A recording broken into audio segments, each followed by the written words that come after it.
Hey guys. So it's been a minute, haven't it? A week or two since the last review. This episode is called Deja Vu all over again, and for a minute I wasn't sure what this would be about because I try not to look at like the synopsis of the episodes just in case, because I don't want to be if in case there's a spoiler, because sometimes there are. Um, And so it turned out this episode deals with Watson having her first solo case, while Sherlock was also working on another case. But it turned out that their cases interlinked eventually. But it was crazy. So in the beginning of the episode, it confused me a little bit because it showed Watson. She was at a dinner with some friends of hers, and she gets a call about her who will be her client for her sobriety counseling, um, and she's talking to whoever it is. I'm guessing it's her, like her boss or something. He's like, "What kind of name is Sherlock?" And I just laugh because I was confused at first at what was going on because I don't think I saw the I don't think there was a little, before they usually say like so and so time ago, but I didn't see it when I was watching. But then it said today. I was like, oh, that was a flashback. And so Watson had a case because before Sherlock told her to take this case, she was going. There was a the scene of the death of a woman. She had flowers in her hand. She was pushed into an incoming train, and I was like, oh wow, that's weird. And there was a man playing a violin or something like that, and I was like, oh, okay, wow.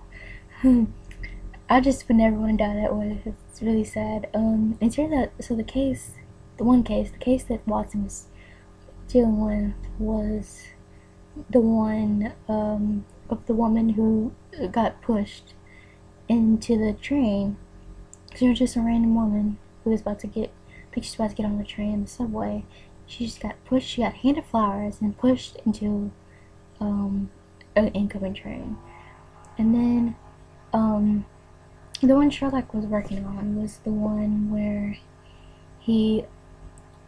there was this man whose wife had gone missing 6 months ago, and there was this trunk that her sister, the woman who had gone missing sister, it was technically hers, but she had let her sister keep it because her apartment was so small, and that had gone missing too, along with the lady. So the man who they were investigating was the husband, and they thought the husband killed her, which it does end up coming out he was the one who killed her and killed the woman who was pushed into the train, because there was this video that he said he had gotten from from his wife when she left 6 months ago, when she disappeared 6 months ago, not the 18 months before when she tried to leave him the first time because their marriage was in shambles basically. And then so he tried to lie and say that he didn't kill his wife, but it turns out he did. And Sherlock had this theory before they decided to come back together to do the cases together, him and Watson. He decided he had a theory that not he actually no it was Watson. Watson had a theory that the man was hiding the woman's body in the trunk, the missing trunk, but they couldn't find the missing trunk because it was in storage apparently.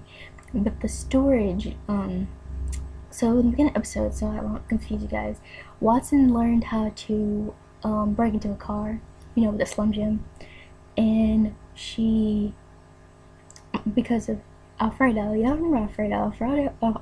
Alfredo was the African American guy who Sherlock thought could be his not counselor, what is it called? His mentor when he was doing the meetings. He was the guy who was the card thief. And so in order for her to really become a consulting detective, one part she needed to do was learn how to unlock like cars and things like that, just in case you have to go get into them. by any chance? So that in the beginning of the episode. That was another thing that's going on. Alfredo was teaching her how to carjack, basically, and like wire a car after she got into it. And she had got into it in the beginning of the episode, but she was slow with the wiring part, and Alfredo was already in the car. They didn't show him until she was like really struggling. She was like, just turn the car on, cause he used the one in this high-end car. And if you guys remember, he actually was he like he helps this company with locks, like to make sure the locks won't be easy to break into. Obviously, he'd be the person to go to because he's had trouble doing that because he's really good at it. So that's what's going on. So he's come back into the circle, and so Watson decided she wanted, because she found the man had the trunk. She found out he did, and she thought the woman's body was in it because he like put it in the back of his car, and they were around the storage place, and so there's guards, and she was trying to be discreet about running. And at first, why don't you just let me call the cops? She was like, no, I'm gonna try something. So she goes and breaks into his car because he isn't there. I guess he went back in storage for some reason. She breaks to his car, then unlocks the trunk, and tries to go look at the big trunk and couldn't do it, but she couldn't. That's when one of the guards see her, and then the man comes back around, and he calls her crazy and saying he recognizes her. He's like, you're that woman who was supposed to be investigating my wife's disappearance. And she's like, I think you have your wife in the trunk. And she's like, and the guard's like, I'm not crazy. I've been investigating this case, and this is the same trunk that went disappearing upon the time that his wife disappeared. And then he's like, you're crazy, lady. Why? She turned to the guard's like, why don't you let him open it? And then the guard's like, if you have nothing to hide, man, you might as well open it. And then they're like, you can open it for me, or you can open it for the police officer, because the police officer just came.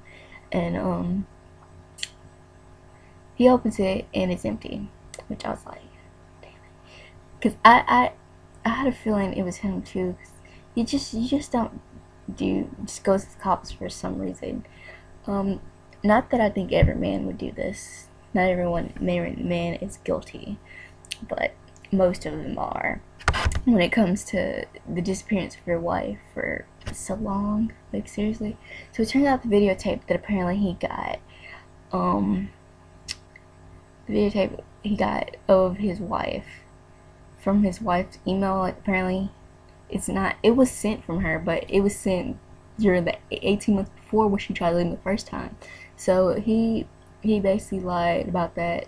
So they kind of went into the server and found out that he deleted that email she sent to him, and then resent it later on when he thought it would be good to do it. And this was like just after the woman the white lighting it's shadowy right here. The woman, he's sitting around the time the woman got pushed. It turns out it's him, and the only reason why. And Watson, Watson got arrested, and so this is where the episode makes sense. The episode title makes sense.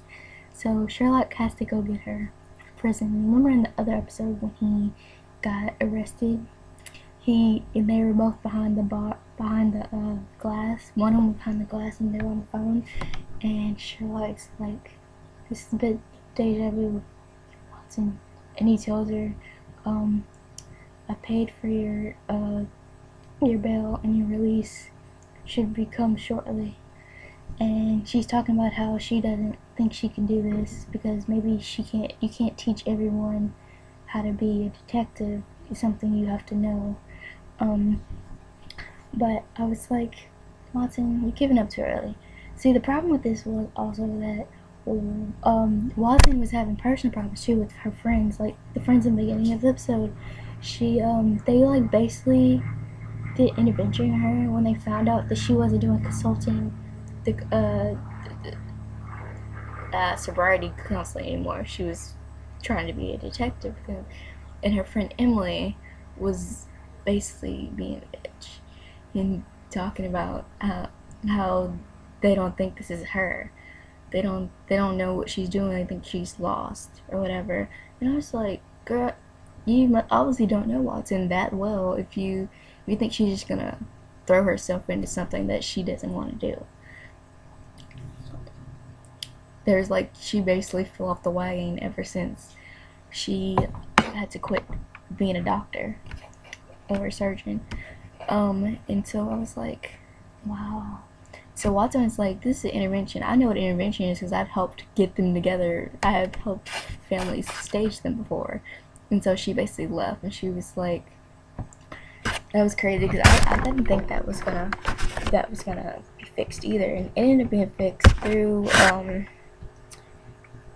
the Emily's actually journals, it turns out. So Emily ended up being the one to cover the story of Watson and Holmes' case of the woman who got flowers and pushed, and it also intertales with Sherlock's thing. So more of that in the Sherlock case. So when during that phone call they were having in the jail, Sherlock was like, maybe we should just work on both cases together. First we would do my case, then we do yours. And then Watson found out that they interlinked because there was this, on the sketch of the man who pushed that woman in the beginning episode into the train, you find out that he has like this patch on his jacket, and they couldn't really tell what the patch looked like. But there was a witness actually. There was this violinist who was in the beginning of the episode, and he was there during the killing of the woman, and he like had moved in the footage. He like moved when he saw the man, but they wasn't sure that he wasn't sure. So they end up talking to the man, him and Detective Bell, and the man tells them that he didn't know him personally, but he knew the man from another thing. He knew him from because he had tried to pickpocket him before, and he thought the man would know him, so that's why he got up to move. And so he asked him, then Holmes asked him to identify the patch, because he knew there was a patch. And so they found the patch, and then when Watson went to go visit the sister to tell her that she probably won't be working on the case anymore, she saw this move. You know those digital picture frames where all the pictures can move? There was a picture of her sister. She had this jacket on, and I think for a moment Watson thought that the woman had something to do with it, but it couldn't have, because the sketch of the man who pushed the woman, he had a beard. So unless you got some really good prosthetics and side effect things, not side effects, where do I get side effects from? Like special effects people, I don't think that's gonna happen. So Watson is, God, I forgot my train of thought. So Watson, she clicks it and she asks. No, she doesn't click, and it like clicks in her head that she needs to ask this woman about that patch. She's like,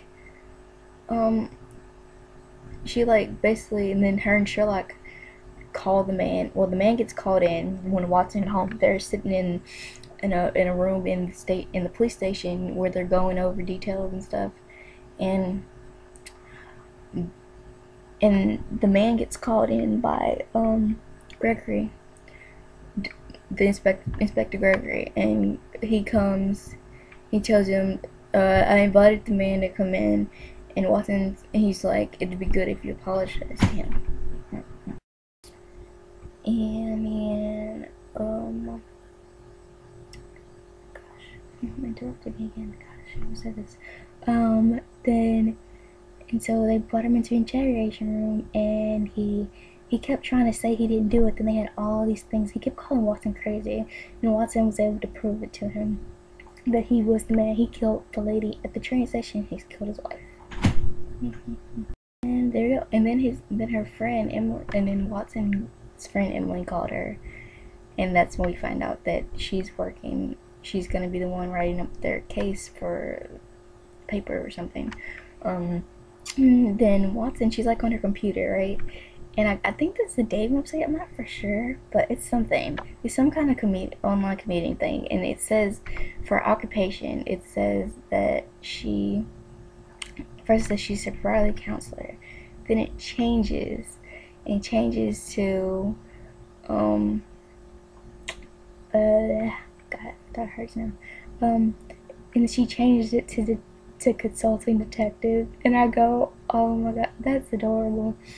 And I was like, oh, Watson, because I actually never thought of Watson as a consulting detective, not really, because he's kind of usually, well, I'm talking about in the ACD version of the stories, and also in the Sherlock version, he's more of a side person. I don't want to say sidekick, but like a person who's like the eyes of the viewer. He's kind of like that. So it's kind of interesting to see how they're doing this, because it's kind of different, because you don't Sherlock never asked Watson to, kind of be his person, not in a way, but Watson stays with him and wants to be around him to make sure he's okay and doesn't go off the wagon.